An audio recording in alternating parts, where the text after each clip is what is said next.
বাবা তাহাজ্জুদ পড়বে, ছেলে বাবার পাশে ঘুমিয়ে থাকবে, ওই বলতে সে জেনা করবে।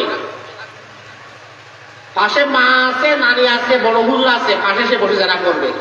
একটা কথা বের করতে হবে, যদি মুসলমানের চরিত্রকে আমরা নষ্ট করতে পারি তাহলে আর কোন দেশকে বিজয় করার জন্য অসম্ভব থাকলে সব সম্ভব হয়ে যাবে। কারণ প্রত্যেক জাতির একটা প্রাণ আছে, সেটা হচ্ছে যুবক সমাজ। যে এলাকার যুব সমাজ চরিত্রবান হবে, দিনদার হবে, ক্ষুধাবিরু হবে, ওই এলাকায় কোন প্রকার অশ্লীল কর্মকাণ্ড গান বাজনা চলতে পারে না। ওই যুব সমাজকে ধ্বংস করার জন্য, মসজিদ প্রথাকে ধ্বংস করার জন্য, তালিমকে ধ্বংস করে দেওয়ার জন্য এরা 100 বছর আগে একটা সিদ্ধান্ত উপনীত হয়েছে। আমরা কি করবো, স্মার্ট চ্যাট বের করে দিব, ফেসবুক নামক একটা গজব বের করে দিব, ইউটিউব নামক অনেক কি থাকবে, আমাদের জেনার কারখানা থাকবে, কেউ টের পাবে না, সিনেমা হলে কেউ যাবে না, এটাকে থাকি কম্বলের নিচে বসে জেনা দেখবে মসজিদের ভিতরে, মসজিদ পবিত্র হয়ে যাবে।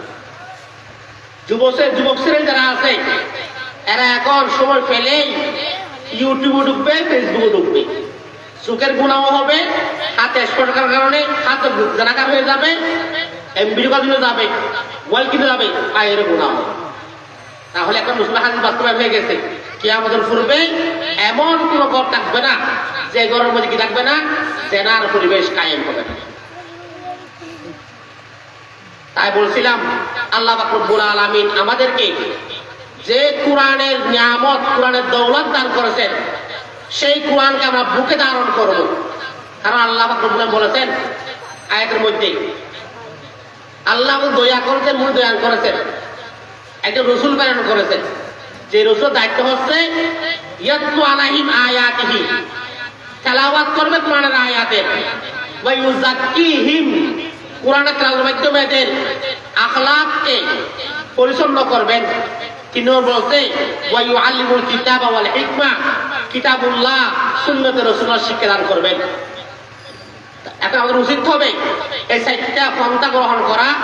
1 নম্বর হচ্ছে কোরআনের শিক্ষা গ্রহণ করা, 2 নম্বর আত্মাকে পরিশুদ্ধ করা, 3 নম্বর কিতাবুল্লাহর বিধিবিধান শিখা, 4 নম্বর সুন্নতে রাসূলুল্লাহর বিধান শিখা। আল্লাহ পাক রব্বুল আলামিন আমাদের প্রত্যেককে গুনাহমুক্ত হায়াতের তৌফিক দান করুন।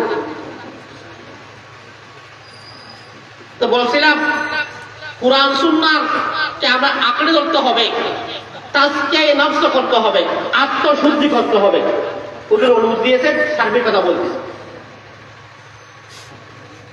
এখন আমাদেরকে অনেকে বলে তাসাউফ কি জিনিস, আত্মশুদ্ধি কি জিনিস। কোরআনে বলতেছে ইয়াতলু আলাইহিম আয়াতিহি ওয়া ইউযাক্কিহিম, এদের আত্মাকে পরিশুদ্ধ করবা করা দায়িত্ব রাসূলুল্লাহ সাল্লাল্লাহু আলাইহি ওয়াসাল্লামের।